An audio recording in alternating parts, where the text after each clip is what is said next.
Hey, what's going on, everyone? How you guys doing today? My name is Matt Jarbo. This is $3 Theater, and I gotta say, I love Revenge of the Sith. I do. I love Revenge of the Sith. It's the best of the prequels. It is the best, probably directed George Lucas Star Wars movie, and I'm putting that above A New Hope, only because A New Hope, while iconic and excellent, was a movie that was made in the edit bay, very much because of Marcia Lucas and Gary Kurtz and George Lucas himself. So yeah, but I think Revenge of the Sith was his most emotional film, and I think he did such a great job on it. It's one that I love to go back to. In fact, the Clone Wars, the Siege of Mandalore, hell, the final season of Clone Wars outside of that middle section really did a lot to tie into the emotional narrative that, or the emotional conclusion to the Clone Wars, what ended the prequel trilogy. And so a lot of what we've gotten in a lead up to that has been just great. And we have George ultimately to thank for that. So I'm all down for that. I love that movie. But this is an interesting petition that popped up a couple days ago. Some people are saying demanding, Star Wars fans are demanding a 4-hour cut of Revenge of the Sith. Now, I just want to sit here and quickly point out, yeah, no, I'm all for it, man. I'm all for it. I want to see what happens. Screw it. Let's see what's going on here.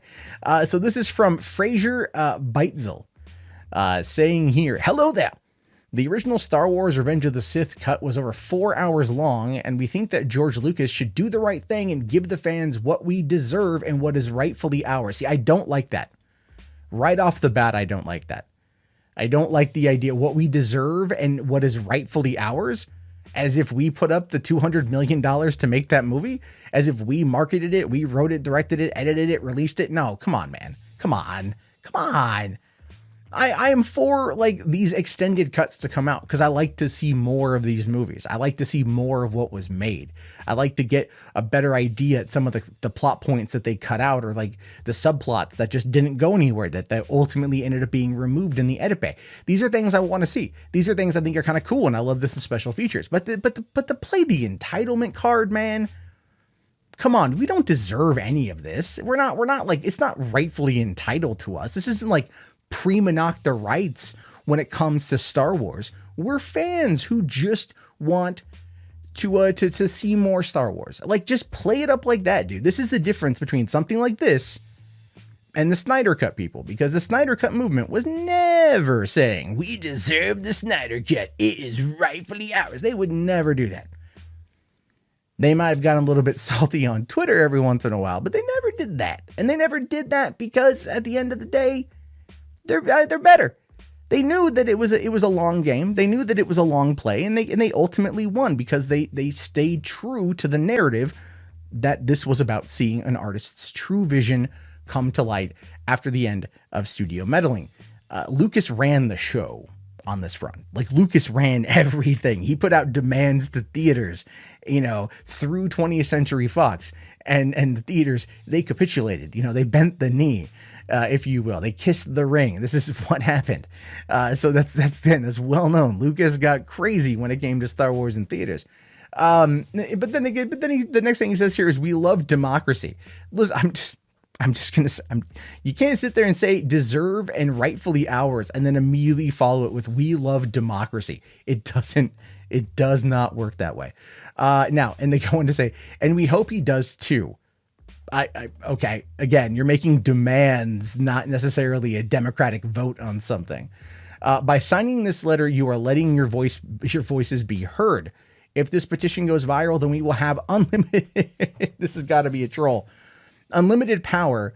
And if George does the right thing, then he would be strong and wise, and we would all be very proud of him.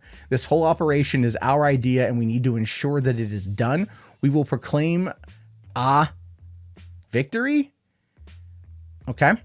When we achieve our goal, may the force be with you all, and have faith. I'm kind of curious to see. Okay, first off, that's terribly written. It's got to be a troll petition at this point. Fraser Beitzel's got to be a fake person. It's not real. Can't be real. Then people, but then you've got a couple guys here. Oh, this is from 11 months ago. Okay. But it's just now gaining traction again. I saw this brought up online. So a lot of people have been signing it. Of course you have a Karen signing it. So people want to check it out. I guess people want to see it. I like let me just be abundantly clear on this one here. While I support the idea in theory, the way that it's being discussed, the way that it's being put out there, and the wording that is used, I do not agree with. I disavow. I think it's dumb to sit there and go, we demand, we demand. You don't demand anything. You can't sit there and say we demand and then go, this is a democracy. Because you're lying to not only yourself, but like everybody else.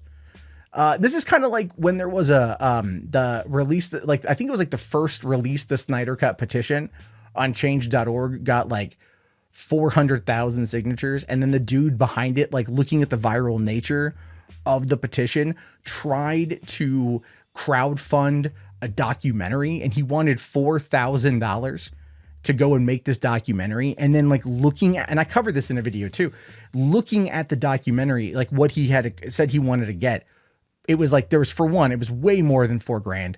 And two, this guy clearly had no idea how to do anything. So, you know, and then he was belittling people who were giving him criticism over it, and the whole thing crashed and burned. And that guy was, I think, being like, you know, I don't want to say legit, but he was definitely like more involved. This comes across to me as just a troll job. But I want to hear what you guys have to say about this. You think it's real? Think it's fake? Do you want to see it? Would you want to see a 4-hour-long cut of Star Wars? And I love how he brings up George Lucas as if Lucas has any say on that whatsoever. Lucas doesn't own the footage anymore. He doesn't own any of this. It's been 8 years almost. He doesn't own anything with Star Wars.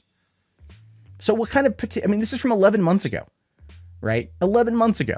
This isn't from freaking, you know, this isn't from 2012. Like, this is from 11 months ago, well after Disney Star Wars was a thing. So it's a troll. It's got to be a troll, but it's making its way around right now. People are talking about it. People are signing it because of the Snyder Cut. Now we are seeing a lot of people trying to make this a bigger thing. And it's kind of dumb. It's kind of dumb, but I want to hear your thoughts, your opinions. Let me know down in the comments below. Like, comment, subscribe, all that jazz. And don't be dumb in these petitions. Like, we won the Snyder Cut. Okay. Like, played smart. They played it smart. This is just ridiculous.